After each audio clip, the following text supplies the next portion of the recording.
Hi there, and thank you so much for tuning in to Kindset, where we explore all the amazing ways that kindness plays a pivotal role in a winning mindset. So, today we are here to talk about emotions and how not to suppress negative emotions. Because when we encounter negative emotions, usually from being triggered or from our circumstances, something happening, um, we tend to stuff those emotions down and we don't want to deal with them because they're uncomfortable. That's not the ideal way to spend a day, is to get in touch with our anger or our shame or um, our guilt. But it is very, very important to see those cues as your body trying to tell you something. And God designed our bodies so beautifully that these things that we usually just try to push away, they will come up in different ways.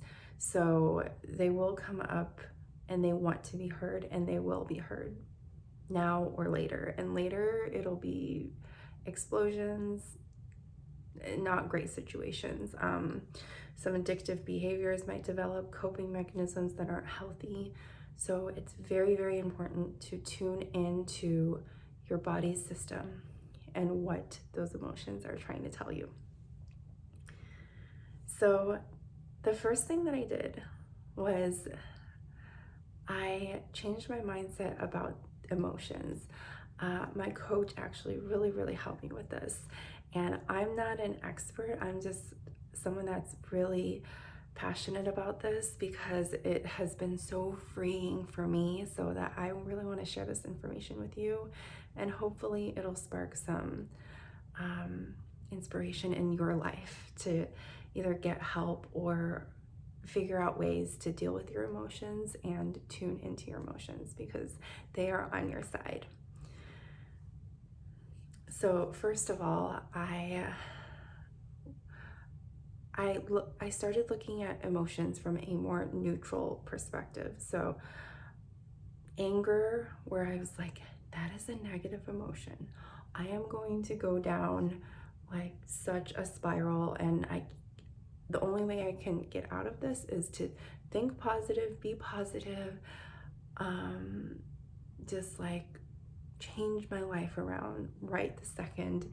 And there's a thing called toxic positivity where you're just ignoring all the signals and you're not tuning in, and that can lead to depression, and that can also lead to anxiety as well. So that's what I was doing. I was just covering it up with affirmations, and I wasn't getting in tune with my body and what my body was actually trying to tell me through my emotions. So when I started looking at negative emotions as more of a neutral signal, my life really shifted. It's not that I still don't suppress negative emotions, I still do. It's a habit, and I try to run away from that, but I do take the time to journal about them.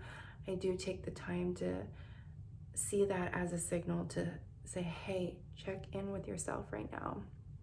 Because again, God has created our bodies so amazing. That's a signal of self-regulation that something is wrong, and maybe something that I'm looking at is causing me a lot of pain and anxiety, and it will lead down to a dark path if I don't correct this thought, or if I don't replace it and reframe it into something more healthy. So usually, for example, I would think of maybe it would be an assumption of someone, and I would blow that out of proportion because I would just keep adding to that story that someone is treating me not right.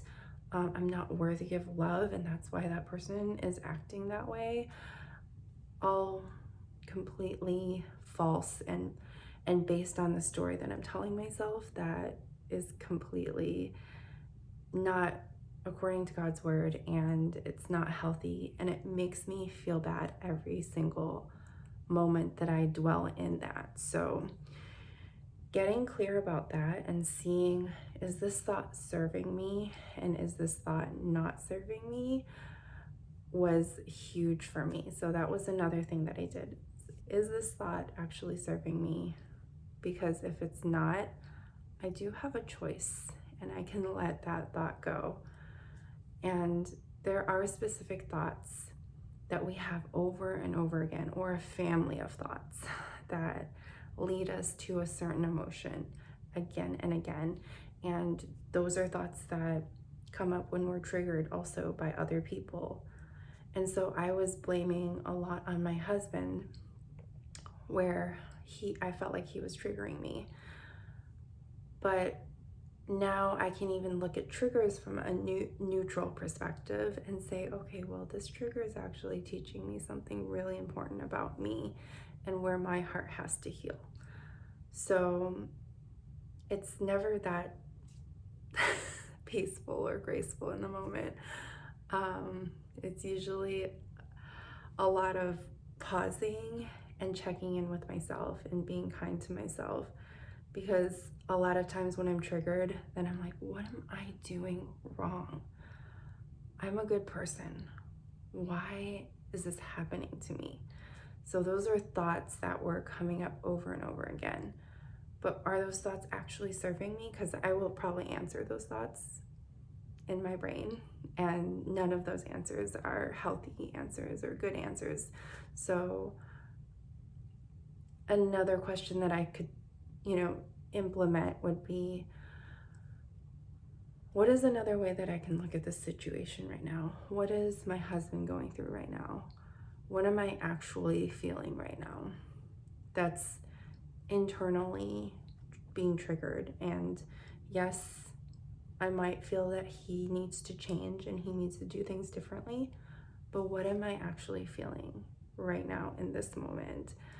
And that has been so powerful for me when I do that. And sometimes I have to step away from the conflict that's escalating, or sometimes I just, I have to say, okay, I don't want to shout. I know you don't want to shout, so let's take a breather and come back to this later. And that is my responsibility to process it from that moment on. My husband doesn't have a responsibility to process my emotions for me. That's my responsibility. And how I choose to act on my emotions is also my responsibility. He has his responsibility, and I can't control how he reacts, even though I know that he should be peaceful in times of conflict, and he should pray, and he should also allow me to be the right person. No, I'm just kidding. But I digress.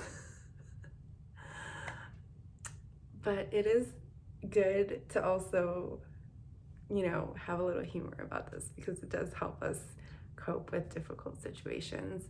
And I have lived through a lot of difficult conflicts with my family and my husband and the people closest to me. Because honestly, that's where I feel safe to be myself, and conflicts arise. I didn't know how to deal with it before, but now I am learning a new way. And so that is so, so important. I really hope this helped you. And yes, keep in mind that when you are kind to yourself, you are making the world a more beautiful and kinder place. God bless you, and have a beautiful day.